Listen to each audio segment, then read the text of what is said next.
Political predictions.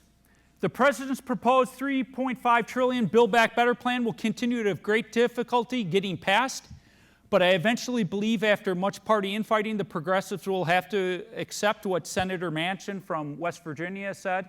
He's not spending more than $1.5 trillion. And he has held the line, and he's held the line, and he's held the line, and I don't think he's going to change. And after the elections in Virginia on Tuesday, and how close it almost came for the Republican challenger in New Jersey, of all places, where a Republican almost won there, I think a lot of moderates in the Democratic Party, which is now a very small part of the Democratic Party, are going to say, this is insane. In fact,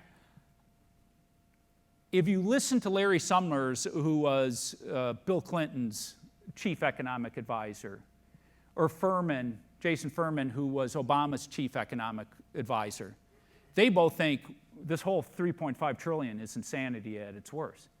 We already have massive inflation ripping, and you want to drop another giant money bomb and more entitlements on the system when the system can't even take it? Tax increases, they're having a heck of a time arriving at any tax package. So I think it's going to be a hodgepodge of different tax increases, but there will be no meaningful increase in cap gains or corporate rates. There will be some increase. They're definitely going to get that 15% minimum global tax rate. This is one I really agree with them on, because I've always hated it. Companies like Goldman Sachs or Apple can put all their technology in offshore places and pay no taxes. Most of our top corporations pay little to no taxes. So this is one thing that, at least leveling the playing field, but there's also problems with that. There's a high likelihood of increasing the tax rates on pass-through corporations like LLCs and LPs, because that's been talked about at length. The $1 trillion infrastructure bill will eventually get passed with the help of Republicans in the Senate. Numerous green energy initiatives and tax credits will be included in the Build Back Better plan. And the struggle between the progressive left and moderate Democrats will only worsen after Tuesday's election victory by Governor Youngkin, the Republican in Virginia. I think you're going to see the infighting has been bad. I mean, when they're sending the progressives, sending people to chase Senator Sinema into bathrooms, she's the senator from Arizona that's been holding the red line, or showing up outside of Senator Manchin. He lives on a boat in the Washington Harbor and harassing him. I think it's only going to get worse. Last political prediction. We're having an election that will happen right around the time we'll be having this next year. I don't know if it will be before or right after, but I'm going to make my predictions of what will happen with the midterm predictions. What I'm showing you is what happens with each new president in his first term and the midterms of his first terms. And what this looks at is their approval rating 1 year before the election. So in Jimmy Carter's case, he had a 55% approval rating, but in his midterm, he lost 3 Senate seats and 15 House seats. President Reagan had a 53% approval rating. He lost 1 Senate seat, 26 House seats.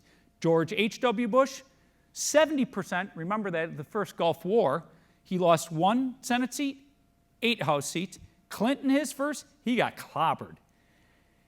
He was trying to pass Hillary Care, if you remember that. He lost 8 Senate seats and 54 House seats. George W. Bush is the only one who did well. Why? September 11th happened.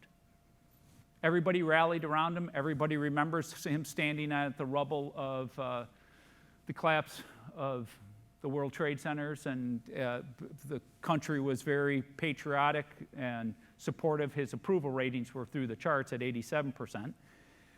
So he picked up 2 Senate seats and 8 House seats. Obama had the worst. Clinton and him about the same.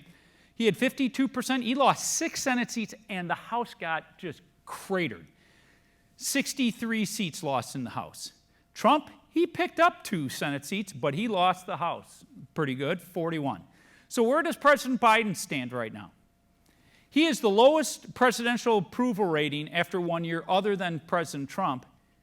My prediction is he'll lose 2 in the Senate and probably would have lost more, but the electoral map plays very well for Democrats because there's a lot more Republicans than Democrats up in this one. But I think they're going to get clobbered in the House. I think the Democrats will lose 50 House seats. Those are my predictions, you know. We'll see next year how they all play out. All I can do is take the little nuggets of information I have and try to arrive at it. I'll leave you with this one last comment, and this is an important one. The goal of investing in the years ahead should not be on generating returns, but on the preservation of capital. Be careful with your capital. As I told you, the economic footings of this country are not in good shape right now. So be smart with your money. Don't get yourself over leveraged. Be diversified. Know what you're investing in. Go check your 401k accounts or wherever who's managing your money, and be careful. In saying that, thank you all for coming. It's been a pleasure having you all. Have a wonderful, wonderful remainder to your year.